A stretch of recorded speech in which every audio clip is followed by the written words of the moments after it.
Assalamualaikum pemirsa, buka mata, buka hati, insya Allah akan membuka mata dan hati kita bahwa Islam itu indah. Islam itu karomah dan Islam itu agama rahmatan lil alamin. Hari ini kita akan membahas tentang cara Rasul mendidik anak di fase balita, bagaimana orang tua harus menjadi panutan anaknya, serta cara Rasul mendidik anak yang terbukti ilmiah, di mana semuanya akan kita bahas dengan menarik dan insya Allah syarat akan manfaat. Hanya di Buka Mata, Buka Hati.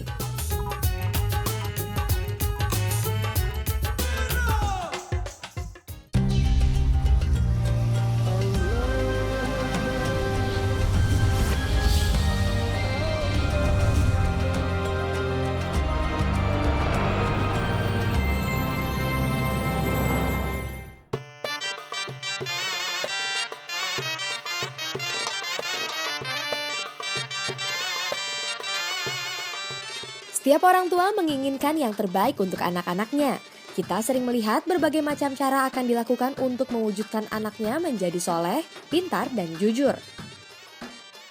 Namun di tengah perkembangan zaman dan pesatnya teknologi, bukan perkara mudah untuk mendidik anak-anak kita agar tumbuh dan berkembang seperti yang kita harapkan.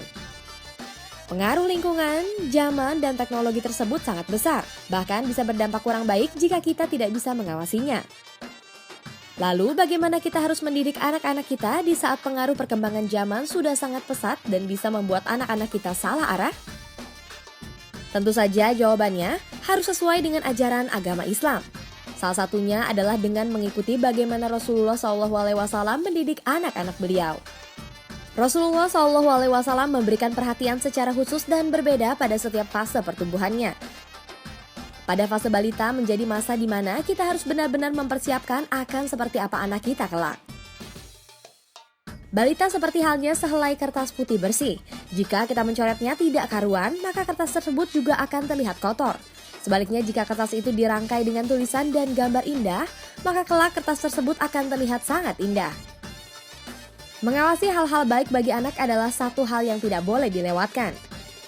Dari Ummul Mukmin Aisyah radhiyallahu anhu bahwa Rasulullah SAW bersabda, barang siapa yang mentarbiah atau mendidik anak kecil sehingga mengucapkan la ilaha illallah, maka Allah tidak akan menghisabnya.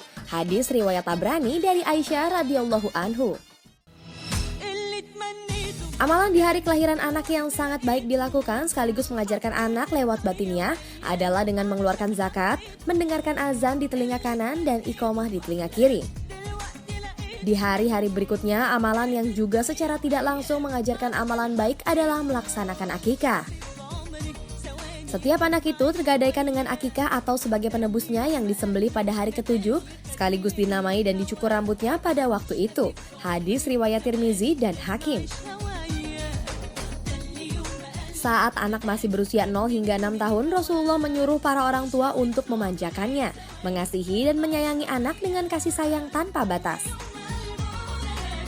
Tidak membeda-bedakan antara anak pertama, kedua, ketiga, dan seterusnya. Pada saat usia inilah tidak dibenarkan sedikit pun para orang tua memukul anaknya saat mereka melakukan kesalahan walaupun dengan dalih mendidik. Menjauhkan sikap kasar tersebut menurut Rasulullah akan membuat anak-anak lebih dekat dengan kita dan merasa menjadi bagian dari dirinya saat besar.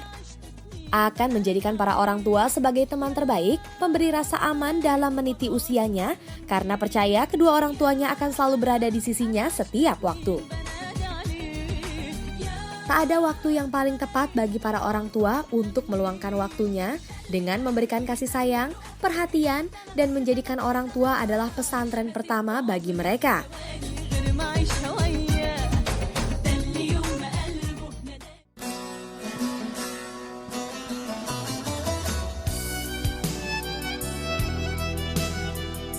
Setelah memberi penuh kasih sayang pada anak-anak di usia balita, fase selanjutnya yang dicontohkan Rasulullah SAW dalam mendidik anak kita adalah menjadikan kita sebagai panutan mereka. Mengingat dan meniru dari anak selepas balita sangat kuat, sehingga Rasulullah menyarankan kita harus hati-hati dalam bertindak, karena suri tauladan kita yang akan dilihat, diingat, dan ditirunya. Karena itulah melakukan hal-hal baik menjadi tingkah laku utama para orang tua di hadapan anak. Berkata jujur, mencontohkan cara berdisiplin pada anak akan menjadi bekal ketika anak-anak mulai beranjak pada fase perkembangan yang lebih tinggi di tingkat remaja maupun dewasa. Pada fase di mana anak menjadikan orang tua sebagai suri tauladannya, perselisihan tidak boleh diperlihatkan.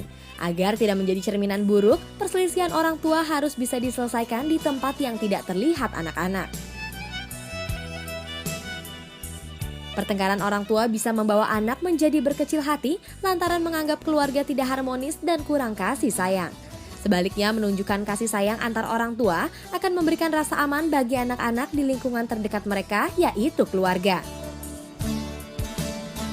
Selain menjadikan perilaku kita sebagai suri tauladan, Rasulullah memerintahkan para orang tua mengutamakan tuntunan agama sejak dini.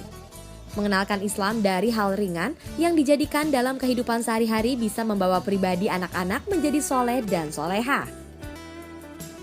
Nah, pemirsa, suri tauladan orang tua akan menjadi jembatan pembentuk karakter awal anak-anaknya dalam menjalani hidup. Maka berperilaku baiklah dan ajarkan segala hal kebaikan pada anak. Semua itu bisa berawal dari rumah agar anak-anak kita menjadi cahaya kelak bagi keluarga.